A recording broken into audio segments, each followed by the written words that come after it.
This is Peter Kent. As a broadcast journalist, giving voice to pictures was my job.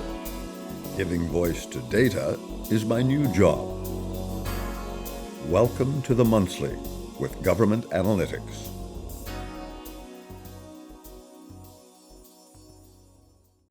The CD Howe Institute is one of Canada's foremost economic research hubs. Last week, it released a report explaining how many central bank governors in Canada and around the world missed the mark on inflation by taking their eyes off tightly managing the money supply to instead focus on managing consumer expectations.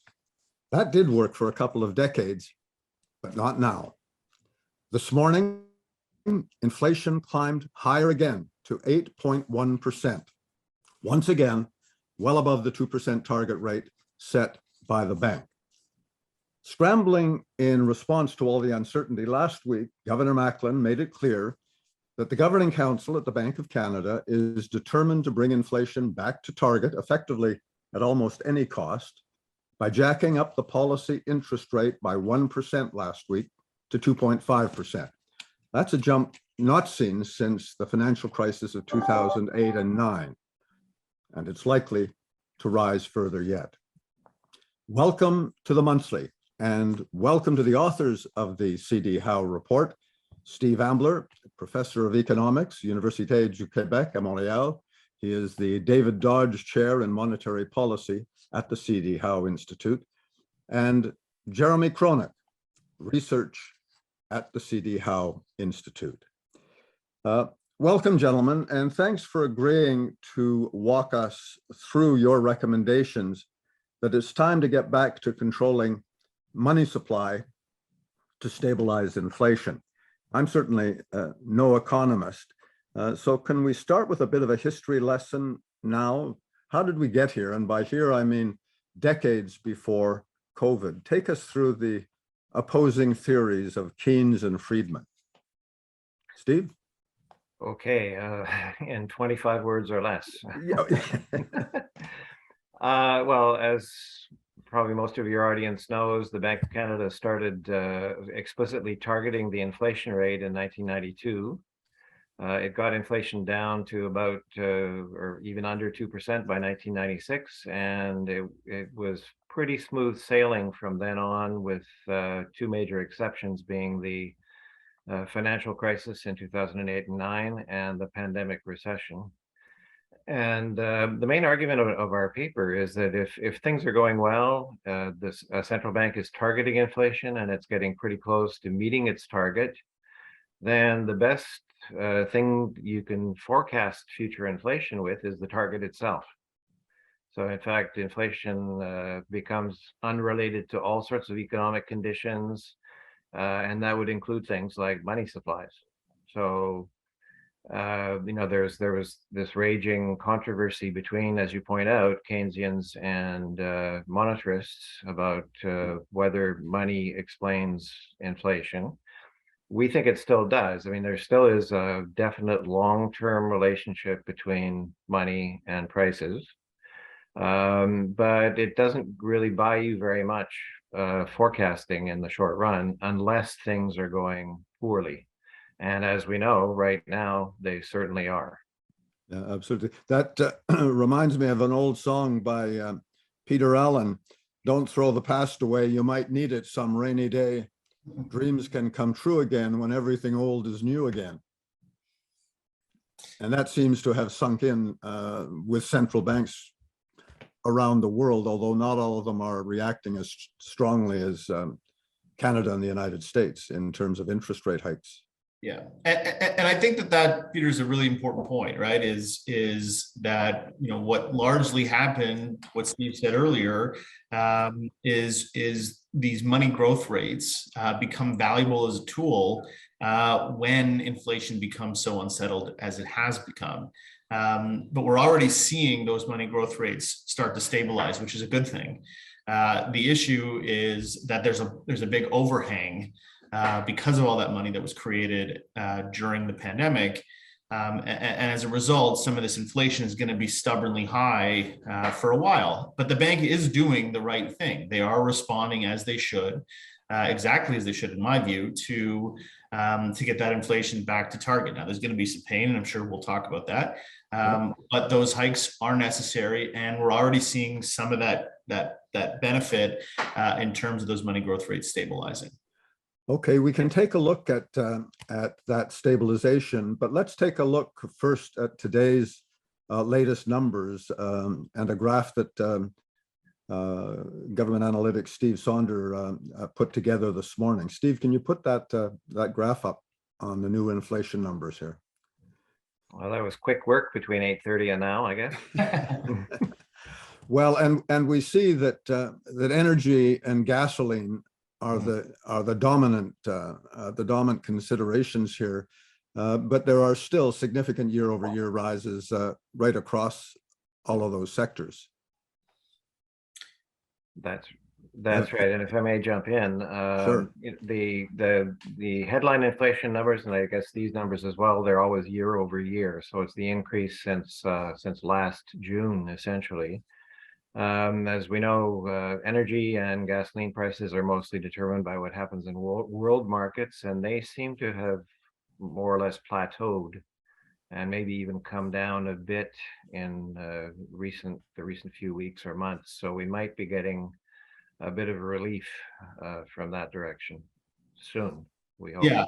Yeah, that's an important point. I haven't done the month over month calculation, but if you did the month over month, I think you would start to see those stabilizing. And to Steve's point, there's not much you can do with the gasoline and energy side of it, right, in terms of controlling inflation. But I think if you look past those really extreme numbers, a lot of the subcomponents of CPI are well above 3% as well, the top end of the bank's 1 to 3% band. And so there is a lot on the domestic front that still can be done to bring inflation back down, which is why such a large hike is probably still necessary. So I think there's, this kind of, you can go even further, and maybe Steve will, now that he has a little more time after this podcast, but you can go deeper, right, into some of these subcomponents to pick out where those increases still are quite high. But obviously, from a year over year perspective, gasoline and energy and transportation too, which is really partly the same issue, right, are playing such an outsized role here. Now, there were two main recommendations in the report you gentlemen released a couple of weeks ago now. Can you review those for us? The first was on tracking money supply, and then on you began to get into the price growth. Yeah, so I think there's a couple different recommendations that we made in the paper that are worth highlighting. One is when you create this, when you sort of separate out the cyclical part of money and inflation and focus on the long run trends of both, what you can really get from that is an indication of how big the overhang is, right? And so it's a really interesting graph for those that want to. We'll pull it up in a minute. Yeah, so because it really does track quite nicely before the bank became an inflation targeting central bank, and even afterwards.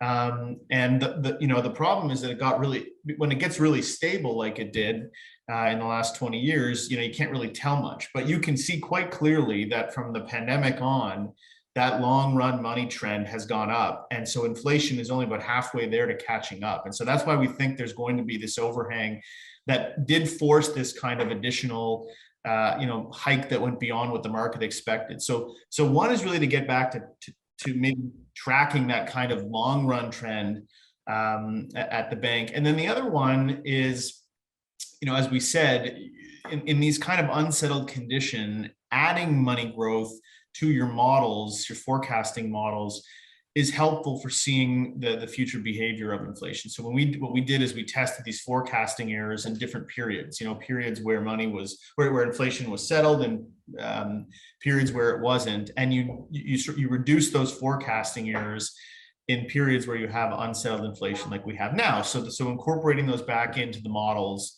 we're not talking about an overhaul here, right? Sometimes this becomes monetarists versus Keynesians. That's not, I don't think, the point we're trying to make. It's just that there's additional value from money growth, especially in these unsettled times. But even in settled times, you can use it to track the long run trend. Steve, that's a good time for us to pull up the second graph, the Bank of Canada assets and liabilities, which shows that long stable period at the bottom with a bit of a bump, but a relatively smaller, much smaller bump for the 2008-9 economic crisis. And then I wonder if you can address the stabilization as you see it at the top. Okay, so total assets and liabilities have actually they really spiked, but they've stopped growing, and they're to some extent going back down again. One of the most striking things that happened to the bank's balance sheet during the pandemic is that what's called settlement balances, that's what chartered banks and other financial institutions hold with the bank, went from approximately $250 million to $250 billion at their peak. So that's a 1,000-fold increase, so 3 orders of magnitude. So the funny thing though about this is I have to get into the weeds a bit in terms of technical stuff, because at the beginning of the pandemic, when the bank reduced its overnight rate target to 25 basis points, which it considers to be the lower bound, it also started setting the deposit rate equal to the overnight rate target. So basically, one way of looking at it is that we were in a very low interest rate environment overall, and banks were being basically given a pretty low rate of return, but a very safe one, which didn't require any administrative costs at all, of 25 basis points for keeping their settlement balances with the bank. So I mean, if anybody in the audience, and I used to teach undergraduate money and banking way back when, where you talk about the money multiplier, how the settlement balances plus currency in circulation gets translated into the wider money supply. That changed radically during the pandemic. The wider money supplies did go up quite dramatically, but we're not talking about a 1,000-fold increase at all. And the mechanisms are quite complicated, but they're very different from the old-fashioned. The money multiplier is X and it stays constant. Yeah, and I think you made the point the other day in an earlier discussion that those settlement balances held by the banks with the Bank of Canada are decreasing. Yes, they are, because the bank not only is it raising its overnight rate now, but it's also start engaging in quantitative tightening, as they call it. So what it's doing is it's for now is any of the assets that reach maturity on the asset side of its balance sheet, it's just letting that run off the balance sheet, and that actually say a government bond matures, that will actually, so that reduces the assets on the asset side, because the government will actually have to pay back the principal on that, but then that actually does feed through to a gradual reduction in settlement balances as well by the banks.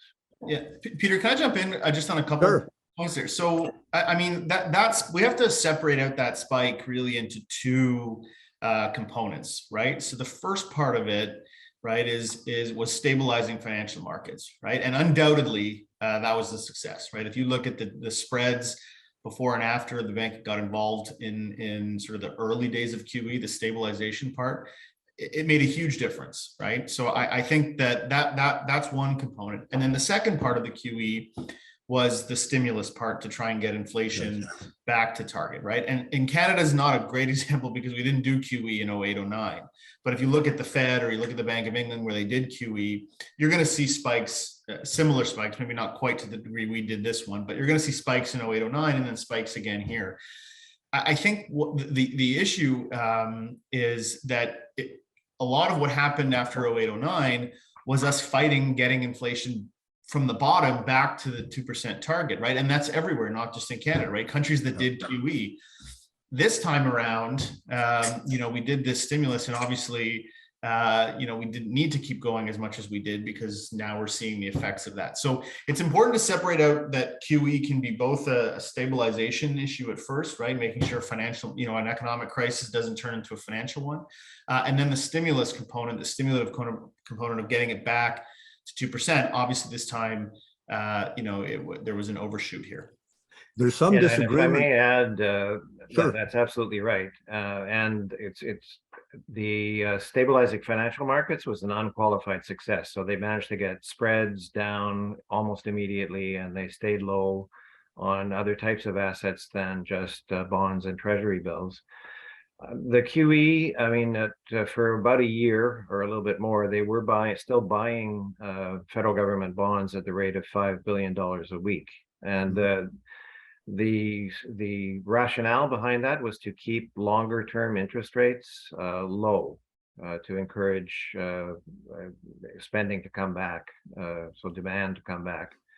And when you're starting from a position where longer term interest rates are already extremely low, I think you could argue that some of that expansion was a bit of overkill. I don't think they needed to go, once they'd stabilized financial markets, they could have tailed off the QE probably earlier than they did. Well, that brings us to the discussion, which goes both ways on whether or not the quantitative tightening should be sped up, whether some more bonds should be before maturity removed. Yeah, maybe can I jump in there, because actually Steve, I hope you're okay with me going first on that, because I want to touch on a couple more things about QE. I mean, Steve's right. I'm not certain how much of an impact it had on the long-term interest rates, given how low they already were.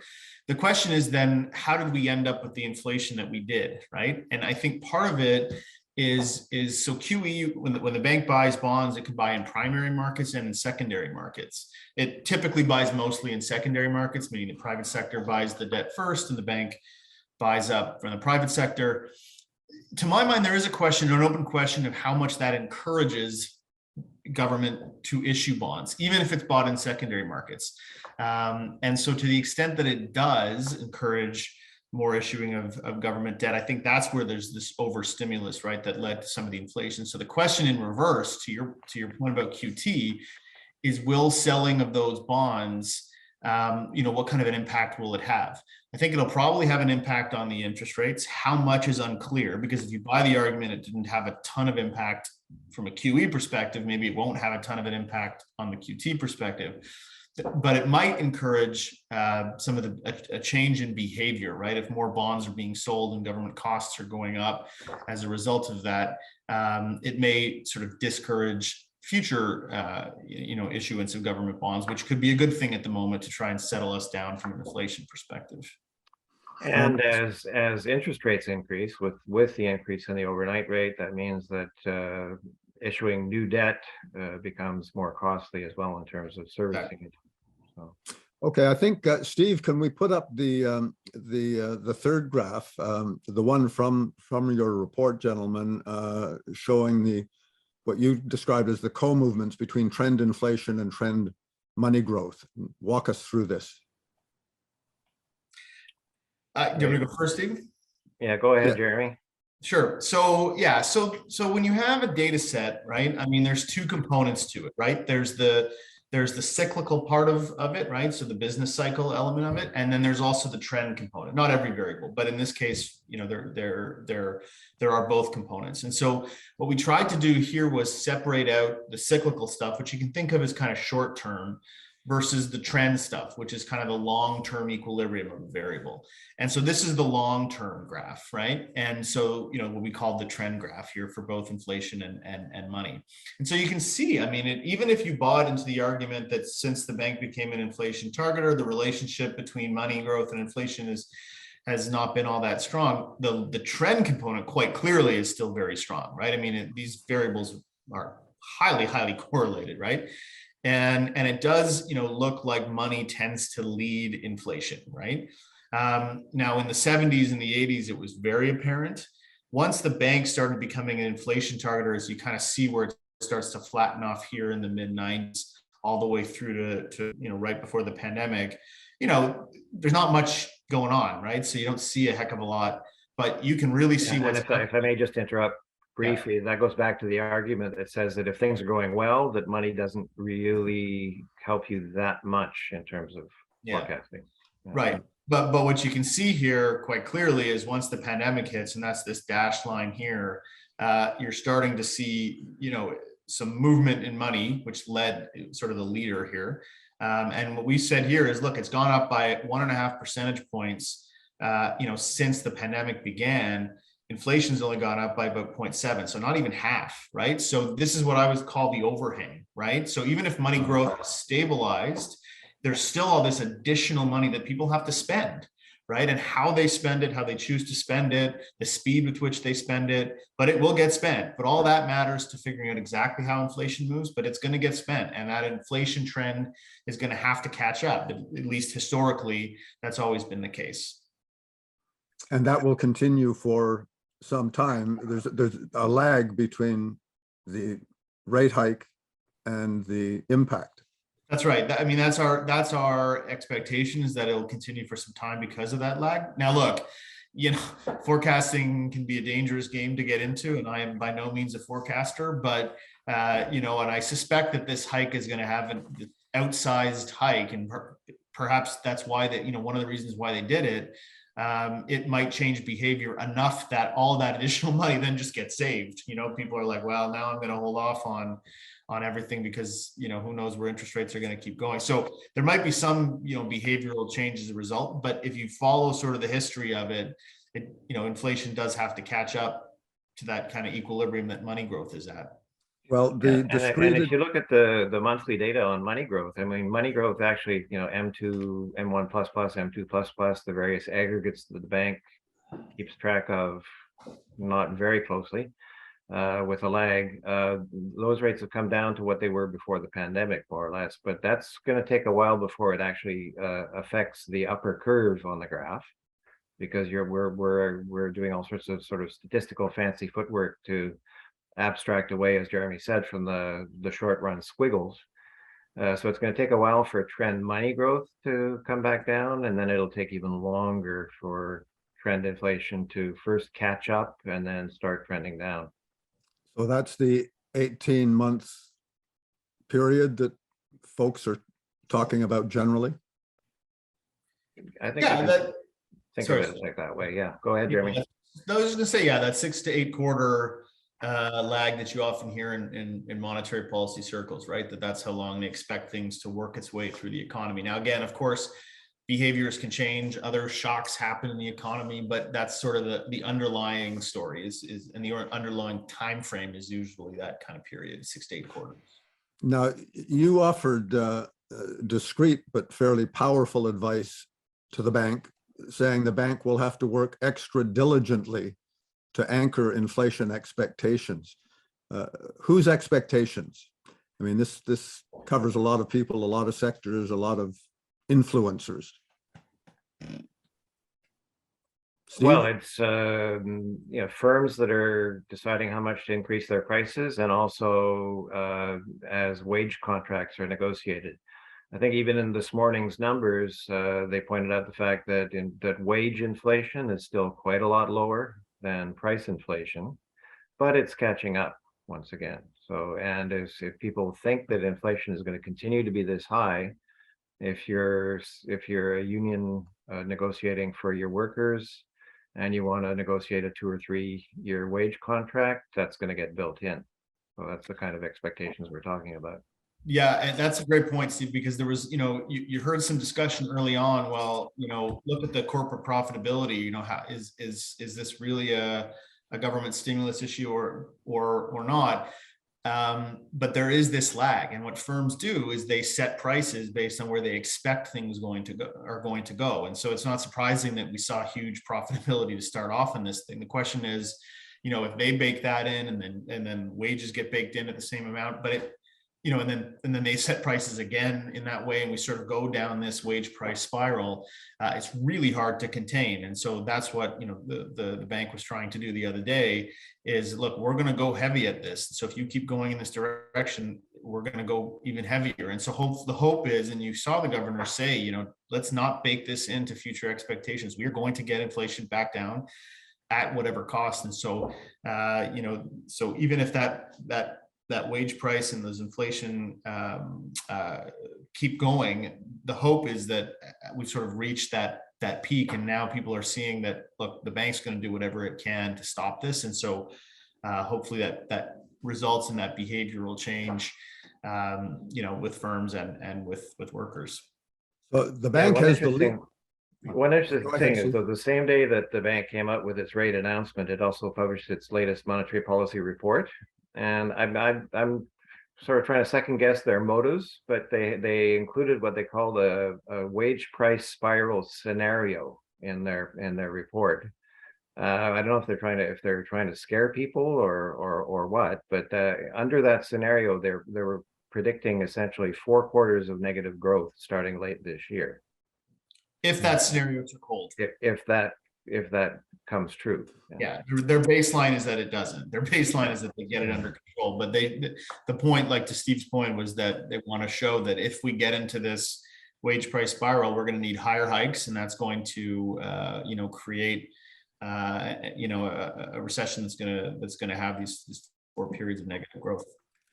So the bank has the lead here, but government has great responsibility as well. We've seen that a great deal of that debt was built up with investments beyond response to COVID since 2020. And the government is promising to spend more now, for example, a national dental plan. Doesn't that undercut the bank's attempts to reduce expectations? Yeah, I mean, so in principle, if you have a drum tight economy, then any additional spending in that economy from wherever it comes from is going to create inflationary pressures. I think so. So that's the sort of, I would start as the baseline. There's obviously a question of how you create slack in the economy. And so what the bank has control over is the demand side, right? So they're trying to reduce demand, you know, and so obviously the extent that so the governments are taking the opportunity to spend more, that's going to increase demand.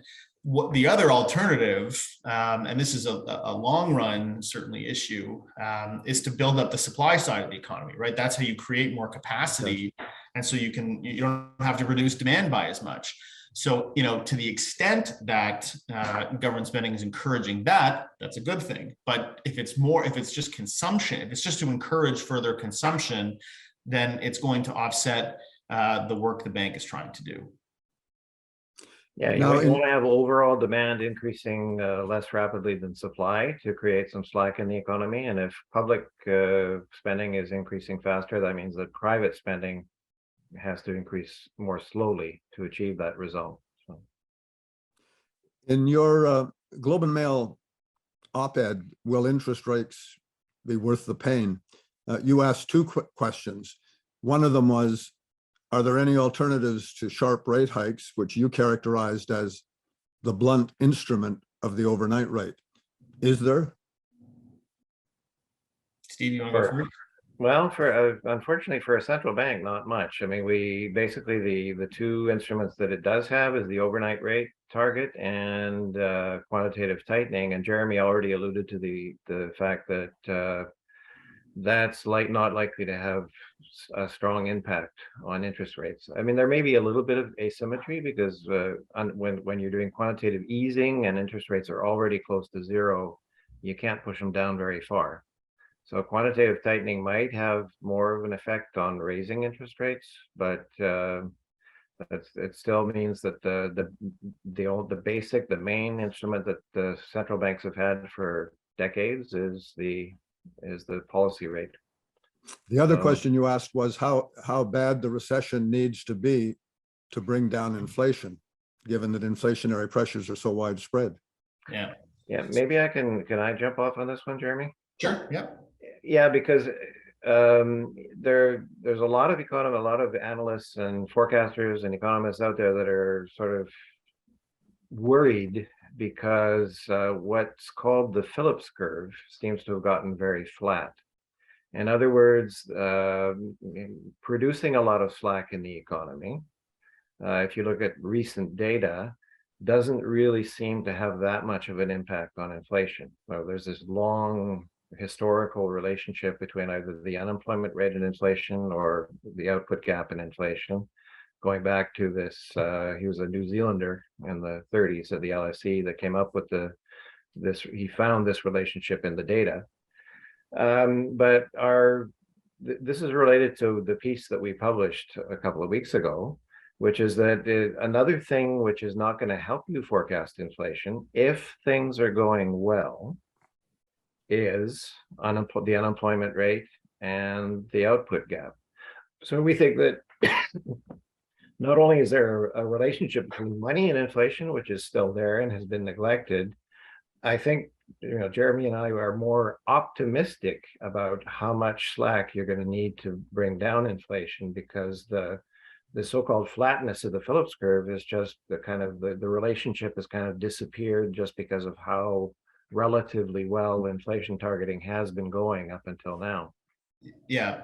I mean, so basically you can think of it like, if you have a graph and you've got inflation on the vertical axis and unemployment on the horizontal axis, if it's flat, then to move inflation downwards, you need this huge increase in unemployment, right?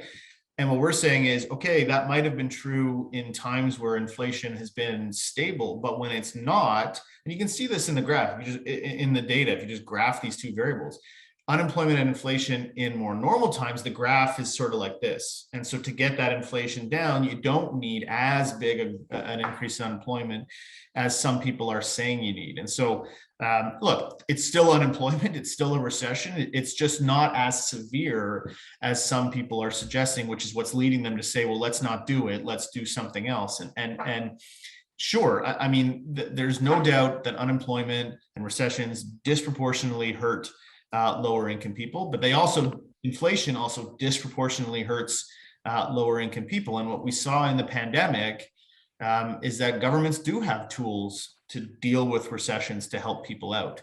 The problem, they have nothing to deal with inflation, because everything you do as a government to help people with inflation just encourages further demand. And when you have a drum-tight economy, that just creates more inflation, which again disproportionately hurts the poor. And so at some point, the rooster's going to come home to roost on inflation. And so it's if you do it now, it's pain, but it's less pain than if you have to do it 5 years from now when inflation's that much higher. So that was kind of the point of the piece.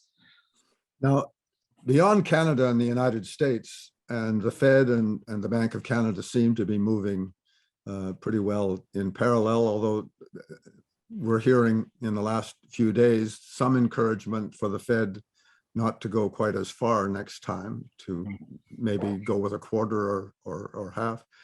But beyond Canada and the US and the Eurozone, there's an inability for the European Central Bank to deal with the sort of broad spectrum of very different economic realities, with highly indebted countries like Greece and Italy, as opposed to the Germanys, the France, and so forth. How does that affect the global inflation pressures on Canada?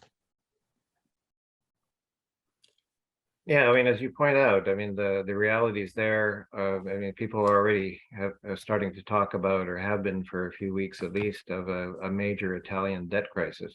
I mean, the Bank of Canada, it had to worry about provincial governments, especially at the beginning of the pandemic. And we were talking about the fact that it managed to reduce spreads between various different types of interest rates.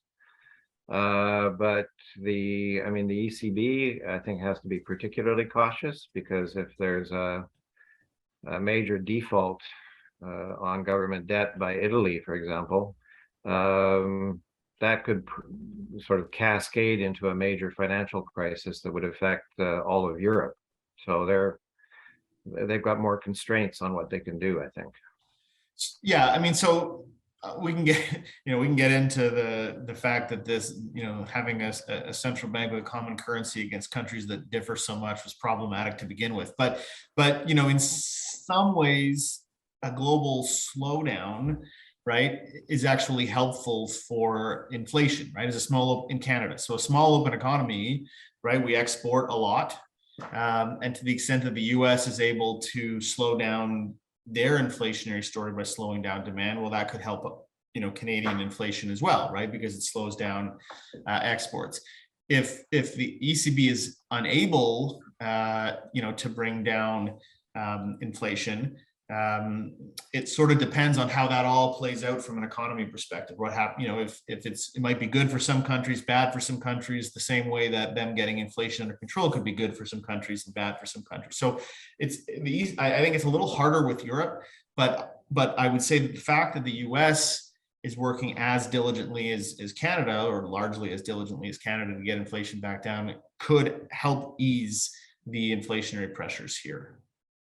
Now, that takes us to the world beyond, in the developing world, where a number of countries, Argentina is the leading contender, but there are others, Ecuador, Egypt, and so forth, that face massive defaults. That impact on the global inflation picture. Yeah, so I mean, it's complicated. I think, again, there's a lot of work done on spillovers, on how, especially the US, but the US and the EU, the global players, the biggest central banks, when they increase interest rates, that leads to capital outflow from those countries, chasing the higher interest rates in developed countries, and that creates a negative economic situation in the developing countries, and so there's a slowdown to global growth. So that's a realistic possibility. But again, paradoxically, maybe anytime the global demand starts to slow, if you're talking about Canada's perspective, that might not be a bad thing from us getting inflation under control. Now, it's a bad thing in those countries, and anytime there's a global economic slowdown, that's not good. And so there could be a short run benefit for a long run trade-off, depending on what this sort of spiral, in those developing countries mean. And we've seen this before, right? When these kinds of debt crises, what impact it can have on the global economy. Now, you've said that inflation still has room to grow. And certainly a big part of the Canadian inflation problem had to do with government spending beyond the response to COVID, just to serve the support of the pandemically unemployed. There are those who say that the American government's injection of trillions of dollars into the economy, which grew the supply chain crisis, which has tipped over and influenced Canadians and our Canadian economy, Canadian prices, and Canadian demand. How long does that take to stabilize beyond the rising of interest rates alone?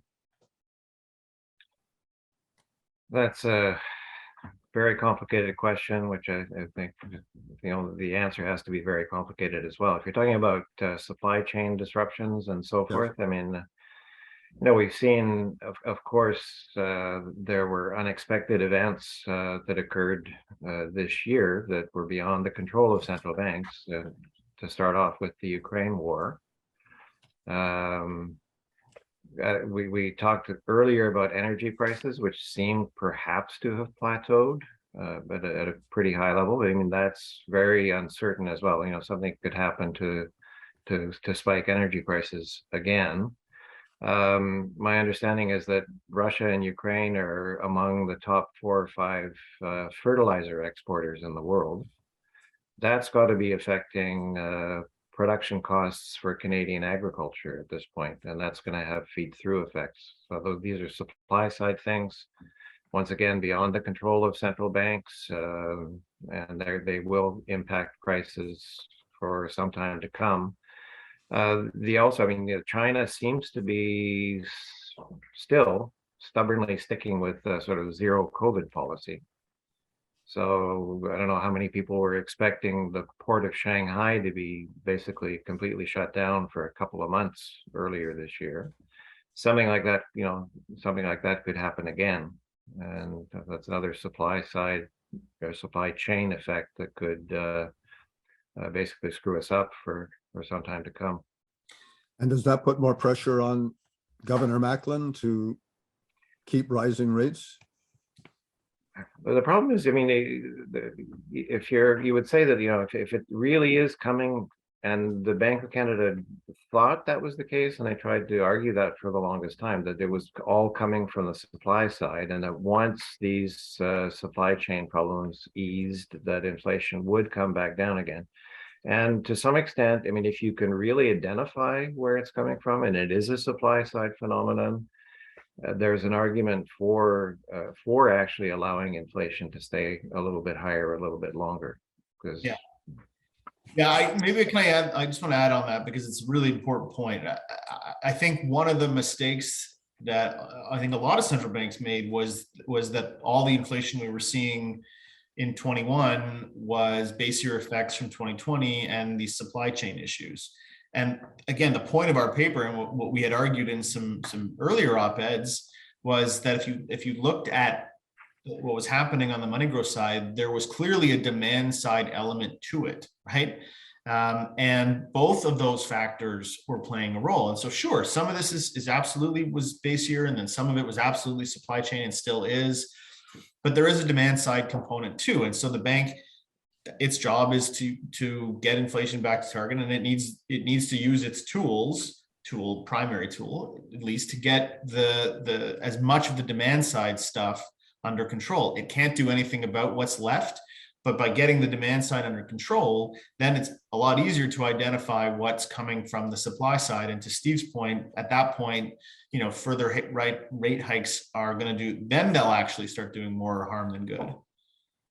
Right, and that point is an indeterminate distant away. I mean, so to the bank's credit, I mean, if you look at, Steve mentioned their NPR, they do try and do this breakdown where they they say how much of what we're seeing in inflation is supply side, and they break it down into all these different components. And so, they are estimating what they expect to, to see happen to each of those components over the next 6 to 8 quarters. And it's going to take a big disinflation to get it down, but they do see those things, happening. I think Steve and I would argue that if you looked at the overhang with money, there might be more demand side than they think. And so there might need to be a bit more done than perhaps the bank thinks. But this 1 percentage point gets us a long way there, right? I mean, the bank has what they call a neutral rate estimate, right? A range where they think inflation will be at 2% sustainably, right?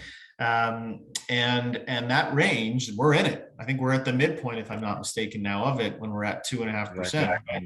And so, you mentioned earlier, there's maybe some conversation in the US about next time, maybe you don't need to go too high. You could make that argument that if we're in the neutral range right now already at the midpoint, maybe you step off the brake just a bit to see what happens next month. Maybe you don't go too long, because again, inflation is one of those things where you can't let it get out of control, but perhaps you see what happens with this outside or oversized overnight rate hike.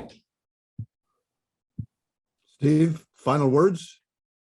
Final words, yeah, because we're right in the middle of the neutral range according to the bank's estimates, and you would think, I mean, inflation is higher than target, and according to the bank itself, the economy is overheating, so you'd think we should be beyond the neutral rate already. But with a 1% increase last time, it's already, I think, starting to bite into people's spending plans. I mean, a lot of Canadians upgraded their houses during the pandemic, and they basically maxed out their mortgages. I think there's a lot of Canadian households that are sitting on variable rate mortgages that are already, so their monthly payments are already going up, and they're unfortunately having to look around to see what are the other areas where they can actually tighten their belts. So it is having an effect on interest rate sensitive spending. So the bank is, through this means, having an effect on aggregate demand, which is what they want to happen. And as I say, the amount of variable rate mortgages out there also, we've seen a significant cooling in housing markets in the last little while as well. So people thinking of upgrading their house or buying a house for the first time are thinking twice. Peter, can I start jump on that if that's okay? Sure, absolutely. I can't help myself. So so I agree with Steve. Just 2 points on it. One, what's interesting is, in Canada with our variable rates, a lot of people have mortgages where it's a fixed payment, even if it's a variable rate. And so what happens is once the interest rates started going up, they're paying more interest and less principal, but it's the same fixed payment, right? So it might help them cushion, right, a little bit, except that when they go to renegotiate, well, now you have 5 years left amortization, less amortization than you had before, but you haven't been paying a lot of principal, right? And so now your payments are going to bite then. And for those with fixed rates, and I did this calculation having having a mortgage left, the new 5-year fix compared to the one I have now, it's a big jump. And so you might see, you may not see it right away, but people are going to start making different decisions, tightening their belts a bit, because they know that increase is coming, down the line. So I do think there'll be some bite, and that might be a reason to not to necessarily stop with the hikes, but to just be, cautious a little bit with the next one. Now, yeah, so I'll stop there. Even if your payments aren't going up immediately, you can see them going up down the road, and you've got to adjust. Well, given that Canadian housing indebtedness is significantly higher than in the United States, that you're saying must be a consideration for the bank as well? Well, so Steve and I have written a lot on this, and so this is getting a good opportunity, something else that we've written on. So we talk a lot about household indebtedness, and we use the debt to GDP ratio. We use it everywhere: firms, households, governments. And as an economist, it's not really a good ratio, right? Because the debt variable is what we call a stock variable, and income or GDP is a flow variable, right? What's missing is the interest rate. And so if you looked at Canadian households, how much they were spending on their mortgage every month relative to their income for the last 30 years, it actually was fairly flat on aggregate in Canada. Because what happened was, as interest rates went down, the house prices went up. And so all that was happening was your mortgage was made up less of interest and more of principal. But from an affordability on a monthly basis perspective, it wasn't irrational decision making. This, however, is going to bite everybody, right? And so you're going to see now, though, that debt service ratio, if we can call it that, start to increase, and that's when it starts to get dangerous, I guess, if I can again use that word from an economic perspective. Which I think is a message to both Jeremy and me to get back and look at the latest numbers on debt servicing by Canadian households to see what's happening there. Well, we will look forward to that. Thank you for your time today, and thank you even more for your service. It's been a good conversation, and we at Government Analytics thank you.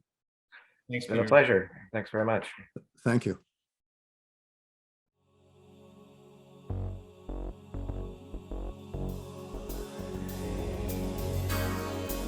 Giving Voice to Data is the monthly with Government Analytics.